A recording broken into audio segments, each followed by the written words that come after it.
Bom, galera, nós vamos falar um pouco sobre intoxicação por álcool, certo? Basicamente, intoxicação pelo etanol, que é o álcool que a maioria das pessoas consome, é assim, bem corriqueiro, né? Então, é muito comum a gente encontrar pacientes que tomaram todas e aí chega derrubadão lá na emergência, tanto no serviço público quanto no serviço privado. Também acontece muito de ter alguns outros acidentes menores que estão relacionados, então é muito comum a gente encontrar pacientes que consumiram álcool e estão na emergência. Então, como é que acontece? Quando a gente toma, né, o álcool, ele vai para o estômago da gente e lá ele já começa a ser absorvido. Cerca de 20% da absorção de todo o etanol que a gente ingeriu vai ser feita no estômago. E o resto, os 80% restante, eles vão ser absorvidos no duodeno, principalmente, e no resto do intestino delgado. Depois de absorvido, esse etanol ele vai para o fígado.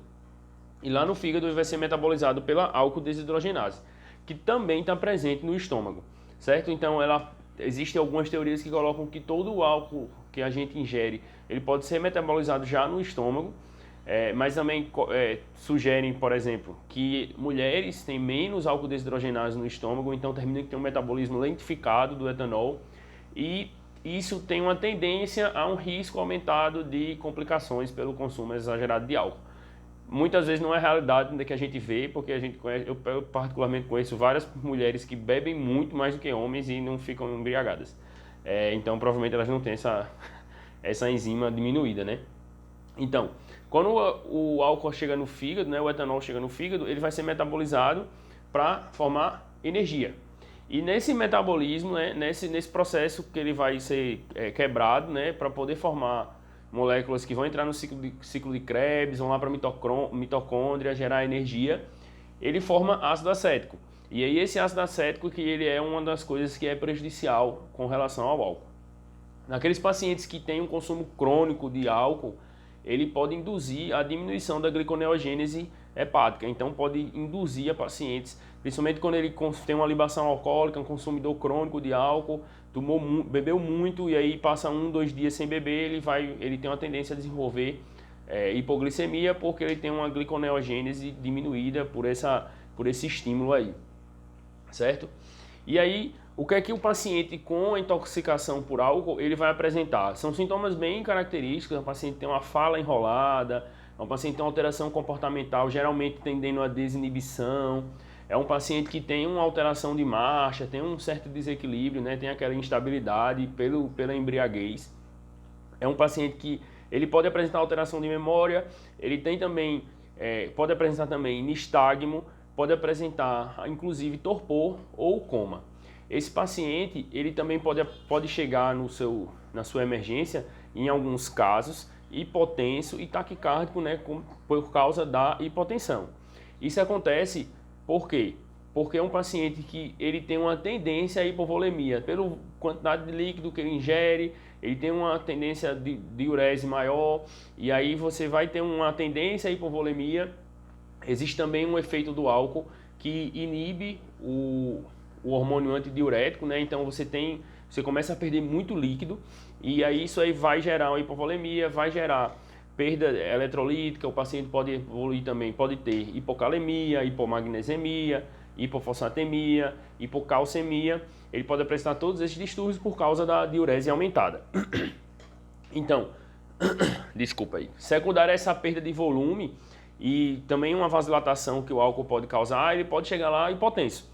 Isso é uma minoria dos casos, mas a gente vai ver lá na frente um pouquinho como é que a gente vai abordar esse paciente. Então, o que é que a gente vai fazer? Chegou um paciente com intoxicação, que a gente suspeita de intoxicação, primeiro a gente tem que excluir outras causas que estão levando a essas alterações do nível de consciência. Geralmente é um paciente que ele chega torporoso, ele chega obnubilado, e o relato é de que existe o consumo excessivo de álcool, a gente precisa excluir outras causas. Se a gente, por exemplo, um paciente que chegou muito derrubado, a gente não tem certeza se isso foi consumo de álcool, se houve algum trauma, um paciente que bebeu e aí tem história de vômitos ou uma queda da própria altura, a gente não tem certeza o que é que de fato aconteceu. Ele está daquele jeito ali porque ele bebeu demais ou ele está daquele jeito ali porque ele teve um TCE, por exemplo. Então, nesse paciente que gera dúvida, um paciente que está um pouco mais comprometido, é importante que a gente peça exames complementares, principalmente a TC de crânio, para a gente avaliar se teve alguma lesão.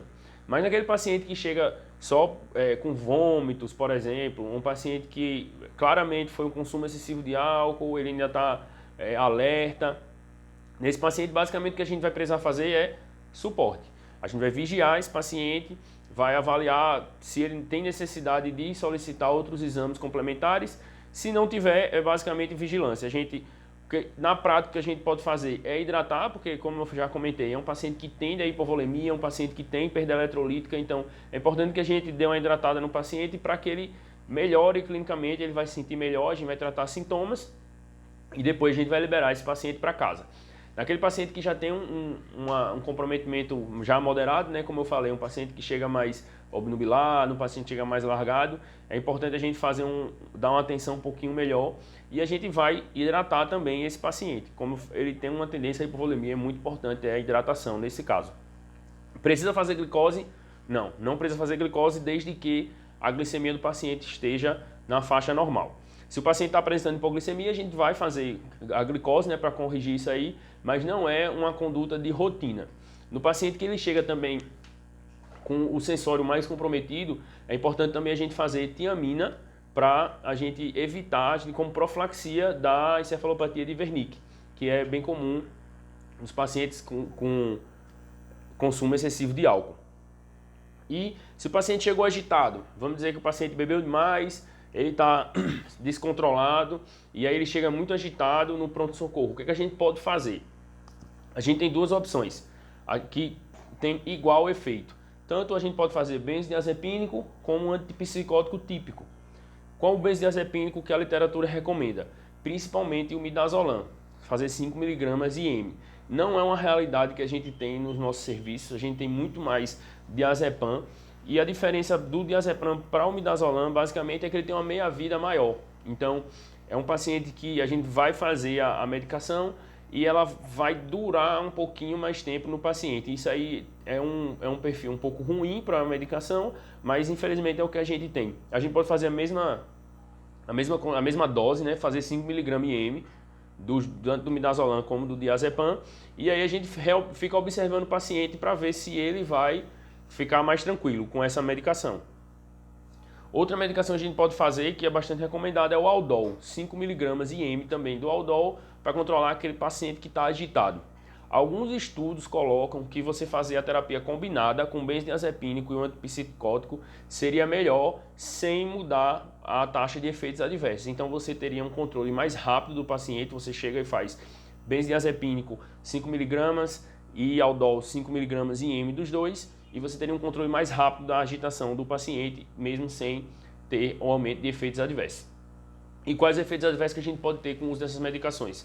Basicamente, a depressão respiratória. É importante a gente vigiar esses pacientes que chegam agitados, que a gente precisa dessa medicação, porque é uma medicação que tem um efeito depressor e a gente pode derrubar demais o paciente e aí precisar dar um suporte ventilatório.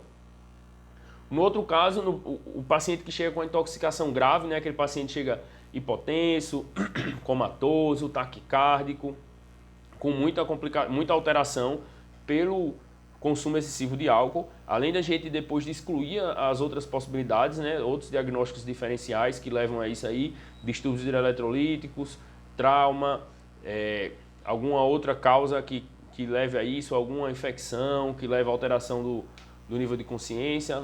Depois que a gente exclui outros diagnósticos diferenciais, a gente assumiu que essa alteração do nível de consciência é por culpa do uso excessivo de etanol, a gente vai fazer medidas de suporte, hidratação, vai checar a glicemia do paciente que está dentro lá dos sinais vitais, que a gente vai avaliar. Se estiver dentro do normal, não precisa fazer glicose. Se estiver baixa, a gente faz glicose, faz a tiamina e nesses casos que o paciente chegar um pouco mais comprometido, a gente pode fazer dar um suporte ventilatório invasivo no paciente, no caso a gente vai entubar o paciente se a gente vir que ele não tem condições de proteger a via aérea. Então, esse paciente, que é uma minoria dos pacientes em intoxicação por etanol, ele vai precisar de um suporte de unidade intensiva. Então, o paciente vai para a UTI, a gente vai entubar o paciente, vai mandar para a UTI e vai fazer uma vigilância nele, além de ter essas medidas de suporte, porque é o organismo dele quem vai limpar esse álcool do corpo dele. No geral, as pessoas têm No geral, as pessoas depuram o álcool do organismo 10 miligramas, 20 miligramas por litro por hora. Então, um paciente que ele tem alterações de comportamento, aquelas alterações mais leves, ele tem cerca de 100, até 100 mais ou menos. É aquele paciente que está só alcoolizado, não está muito comprometido. Então, um paciente que vai passar algumas horas aí, aquele paciente que chega muito derrubado, ele vai passar algumas horas aí para poder limpar todo o etanol do organismo dele. E aí, basicamente, é isso. Essa história de que a gente precisa fazer soro glicosado, fazer complexo B, não necessariamente a gente vai precisar fazer para todo mundo. Basicamente, o mais importante é hidratação. A gente hidratar o paciente para compensar o contexto de hipovolemia que ele se encontra e vigilância clínica. Joe, pausa aqui.